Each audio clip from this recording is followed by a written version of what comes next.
Alright everybody, what is going on? Welcome back to another episode of Overwatch Weekly. Got a lot of interesting stuff to talk about this week. So let's just jump right into our first story, which is that the Winter Wonderland event for 2018 has its start date, and it is December 11th. And it is going to run until January 2nd. A little bit longer than last year's. It ran from the 12th until January 1st, so a nice long time to spend playing some Winter Wonderland. Winter Wonderland is personally one of my favorite events. I really like Maze Snowball Offensive, and I really like Yeti Hunter as well. So I'm excited for this event. I think it's going to be really fun. I think it's going to be a blast to jump back into this event. Some skins I didn't get last year that I wanted that hopefully I will be able to get this time around. No skin announcements just yet, but I'll talk about it at some point next week. I'm sure I'll be home, so hopefully I'll have the time to just sit down and record a video about the different skins and whatnot when the time comes. But we will move on to the next story, which comes from the world of, I guess it's an esports story. There are a decent amount of esports stories this week, but the World Cup viewer, which was launched, the beta of it was launched back early last month to coincide obviously with the Overwatch World Cup. The beta has ended, which means that the World Cup viewer has been disabled. There's a link in the description to a post by Tom Powers, the community manager, where he talks about how you can uninstall it and whatnot. But obviously it was the beta, so this means that it will most likely eventually return in a more fleshed out way. But for right now, the World Cup viewer is no longer usable. I believe it was as of Monday or Tuesday, but I think it was Monday that it was discontinued. So that is that. If you didn't get to use it, I never really checked it out. I meant to, but I never got around to it. So I don't have much of an opinion on it, but I've heard a lot of people say it was really nice. So that's that for that. Next, we have a couple Overwatch League team announcements. And by that I mean the last two teams that had not revealed their branding yet have both had their brandings revealed by the teams themselves. We'll start with Vancouver, which, as I mentioned last week, it was very likely they were going to have their reveal this past Saturday during the Canucks game. That is exactly what happened. We saw the Vancouver Canucks reveal not only the brand, but also the roster for their new Overwatch League team, the Vancouver Titans.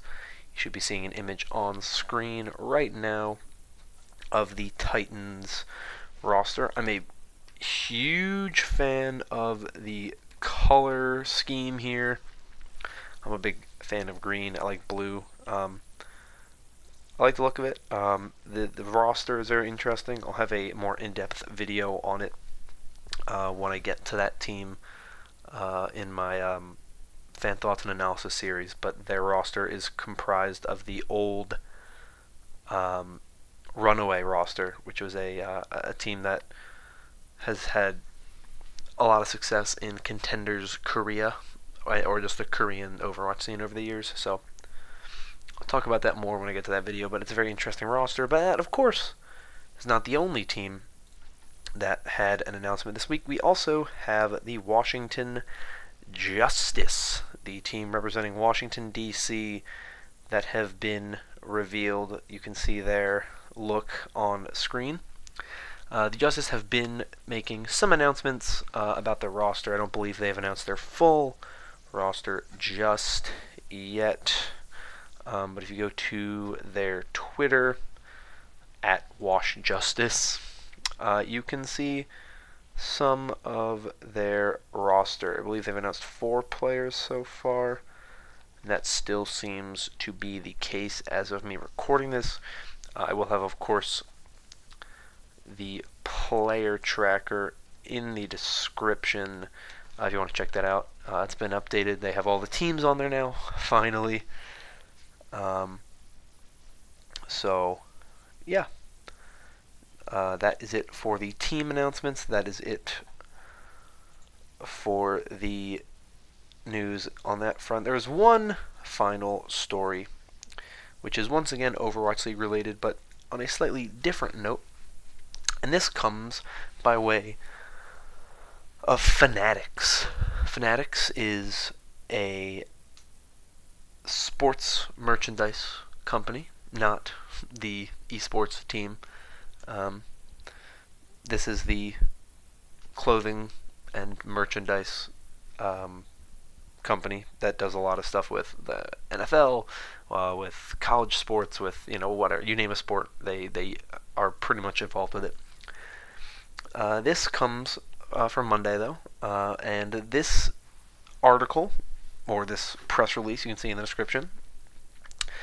I'll read you some of the interesting points, the first couple paragraphs, and then some other interesting points later on. The Overwatch League today, being Monday, announced a groundbreaking multi-year deal with Fanatics, the global leader for licensed sports merchandise, which will provide the Overwatch League fan base with an omni-channel retail experience, along with a significantly expanded assortment of products. The agreement marks the first ever foray into the rapidly expanding global esports industry for Fanatics and is the first of its kind between a major retailer and an official esports league. The deal is highlighted by Fanatics securing U.S. and international rights to produce Overwatch League jerseys, fan gear, headwear, and hard goods sold across all retail and wholesale channels. Under the new agreement, both parties will also work collaboratively to identify and secure additional world-class companies to grow the overall assortment of high-quality products available to fans. In addition, Fanatics will establish a new global e-commerce and mobile shopping platform and operate on-site retail for all league events. So that, of course, basically just saying Fanatics is, of course, now the official merchandise partner of the Overwatch League. And obviously, that's then just going further into what they will be doing and all that kind of stuff. Then there's some quotes and some stuff about Fanatics, but the interesting little detail here at the end: the new online storefronts will be the first to sell gear for the Overwatch League's new expansion teams: Atlanta Reign, Chengdu Hunters, Guangzhou Charge, Hangzhou Spark, Paris Eternal, Toronto Defiant, Vancouver Titans, and the Washington Justice. And Fanatics will operate on-site retail stores for all Overwatch League regular season matches at Blizzard Arena Los Angeles and for other league events.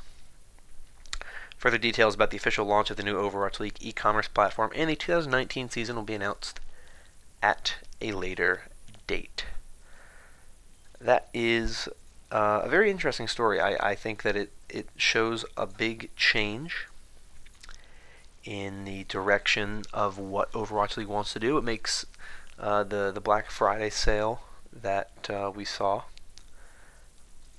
on I'm like drawing a blank. The stuff that we saw on Black Friday, we saw a bunch of the Overwatch League Season 1 merchandise go on sale.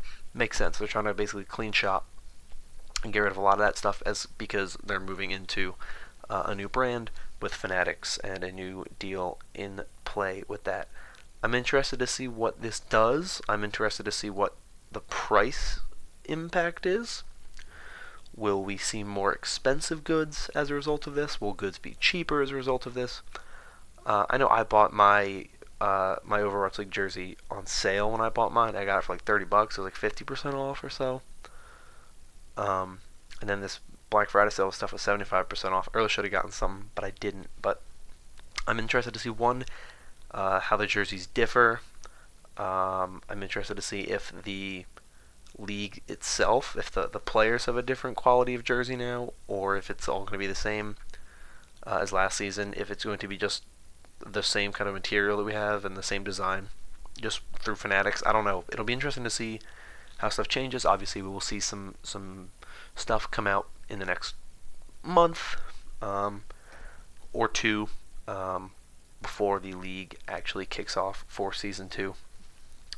But this is an interesting story. I actually found this to be one of the more intriguing stories in a while. This is very similar to what we saw with the deal with ESPN. The Overwatch League is, I would say right now, a very, very big step for esports.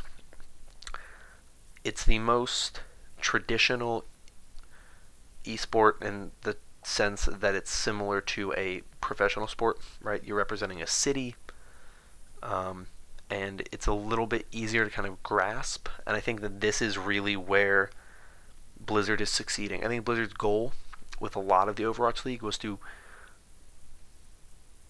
blend the audiences of traditional sports with esports, to blend the idea of it, right? When you lump together esports and traditional sports as just sports, you don't have to differentiate them as esports and sports. So this is a very big step for esports. I still think there's a lot before we get to a point where esports is essentially universally recognized as a sport, but this is a step in the right direction, and I'm glad to see the Overwatch League branching out and enjoying success with some of these, I don't know what that noise was, with some of these mainstream sports companies such as ESPN and Fanatics. But that is where this story ends, and that is where this video ends. As I mentioned, you can check out the Overwatch League player tracker in the description if you're interested in that. But those are all the stories I have for you. Next week we'll talk about some stuff with Winter Wonderland, of course, and I'll probably make a couple videos surrounding that, one or two of them, so be on the lookout for that. Got another video coming out Friday of the Overwatch League Season 2 roster thoughts. It'll be a good one this week, this Friday. The next two will be pretty good, but definitely the next one. So stay tuned for that. But until then, I am going to get out of here. If you enjoyed this video, consider liking and subscribing. Comment down below what your thoughts are on this whole Fanatics deal. And I will see you all in the next video. Bye-bye.